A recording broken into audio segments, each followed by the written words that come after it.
Salut à tous et bienvenue sur votre chaîne d'actualité du foot.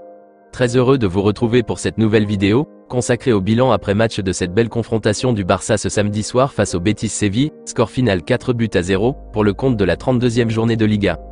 Ensuite, nous terminerons cette vidéo en parlant d'un dossier très intéressant du club Blaugrana pour le mercato estival prochain. Il s'agit du dossier de l'international espagnol Aymeric Laporte, qui évolue au poste de défenseur à Manchester City.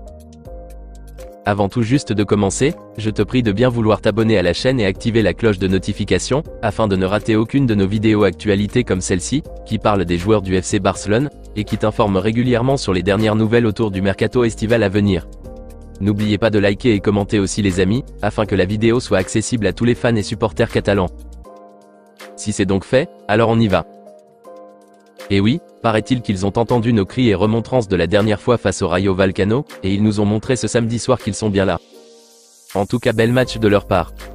J'ai beaucoup aimé l'intensité avec laquelle ils ont démarré la rencontre. La dernière fois, on réclamait ce manque de rythme et d'intensité dans le jeu. Et bien voilà, ils ont répondu présent ce samedi soir face à Betis. Moi, ce qui m'a le plus enjaillé, c'est le grand retour d'Ousmane Dembélé. Et je pense que tout le monde était très content de le revoir dans le jeu. Il nous a trop manqué. Et malgré qu'il n'a pas été aussi au top comme à son habitude, ce qu'on a compris tout parfaitement puisqu'il est juste de retour de blessure, on espère quand même qu'il reviendra à 100% d'ici les derniers matchs qui restent à jouer. Une seconde chose qui m'a beaucoup plu dans cette rencontre, c'est la prestation sans égale du Danois Andreas Christensen. Et oui, je vous ai répété ça à maintes reprises ici, que Christensen est le leader de ce bloc défensif du Barça. Il est trop fort. Une fois de plus, il nous l'a encore confirmé durant les 60 minutes qu'il a fait sur le terrain. Très efficace et solide dans tout ce qu'il a fait. Et ce magnifique but à la 14e minute de jeu, a permis au Barça d'être plus confiant et rentrer complètement dans le match. Excellent travail aussi de Raphaël Rafinha, qui a été passeur décisif sur le premier but, avec cette lecture de jeu et ce centre très bien ajusté, directement sur la tête de Christensen, et ensuite auteur de ce magnifique but tout juste avant la mi-temps. Et je pense sincèrement qu'avec ses prestations de Rafinha en cette fin de saison, il clôt tout débat sur les doutes qu'on avait à son sujet. On peut même dire qu'il a réalisé une première saison moyennement réussie au Barça, car je trouve qu'il peut largement faire beaucoup plus que ça. Et je suis sûr qu'il le fera. Parlons maintenant de Sergio Busquets. Avez-vous constaté la nette amélioration du milieu de terrain, comparativement à celui contre Rayo? La simple présence du vétéran Busquets au cœur du jeu, a ramené un équilibre, et une passation de balle très fluide. Ce qui a permis à Pedri et De Jong de plus s'exprimer. Et quand le milieu fonctionne bien comme ça, tout marche très bien, et les occasions de but aussi se créent plus facilement. Notamment ce magnifique passe à la Messi, qui casse les lignes, et qui est tombé tout juste dans les pieds de Rafinha, qui a conduit au 3e but. Et ces genres de passes, il est le seul à pouvoir le faire. Donc on a tout beau reprocher des choses à Busquets, il demeure un élément essentiel, pour ne pas dire indispensable, pour le bon fonctionnement de ce système de jeu de Xavi. Par ailleurs, une nouvelle histoire s'est aussi écrite dans ce choc. Je veux parler de l'entrée en jeu à la 83e minute du jeune pépite de 15 ans formé à la Masia, Lamine Yamal, qui a fait ses premières minutes avec les pros. Et franchement, quand j'ai observé les 7 minutes qu'il a fait sur le terrain, c'était intéressant. Il a failli même marquer le 5e but sur une erreur d'un défenseur de Betis. Donc je pense que ça promet de belles choses à l'avenir. En tout cas, je suis très heureux que le Barça ait pu rehausser la pente, et réussi à très bien gérer ce match jusqu'à la fin. J'espère très sincèrement que cette énergie, cette détermination qu'ils ont fait preuve aujourd'hui continuera comme ça, et qu'ils ne nous décevront plus pour les 6 derniers matchs qui restent à disputer. Dites-moi dans les commentaires ce que vous avez pensé de cette rencontre, et les prestations d'Andreas Christensen, de Sergio Busquets, de Rafinha, de Robert Lewandowski, et même ce magnifique passe décisif de Jules Koundé pour Lewandowski sur son but. N'hésitez pas à réagir et à débattre dans les commentaires. Nous continuons ce tour d'actualité en parlant d'un nouveau dossier, qui cette fois-ci, n'est pas pistonné directement par le coach Xavi lui-même ni la direction catalane, mais plutôt par un excellent joueur, qui cogne la porte lui-même au Barça, et désire vraiment y venir jouer.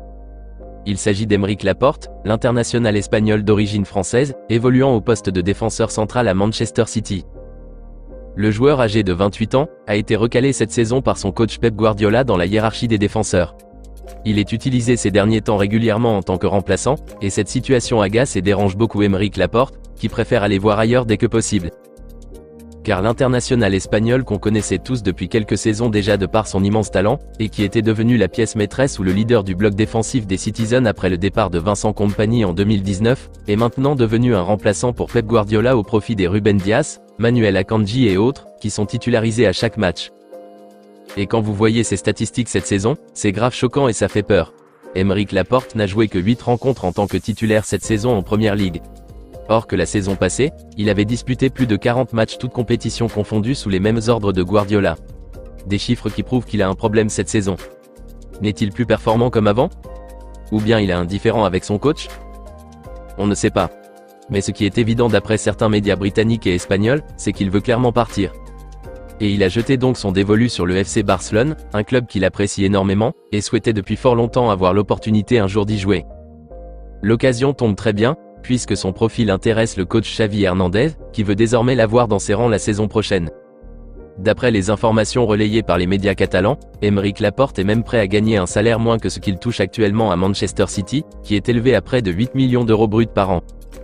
Mais un problème se pose dans cette opération, puisque le joueur est toujours sous contrat avec les Citizens jusqu'en juin 2025, avec une valeur marchande estimée à plus de 30 millions d'euros sur Transfermarkt.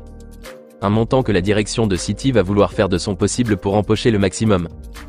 Et comme la situation économique du club Blaugrana ne la permet pas de s'aligner sur ce prix, les quotidiens catalans parlent d'un éventuel échange possible qui pourrait avoir lieu.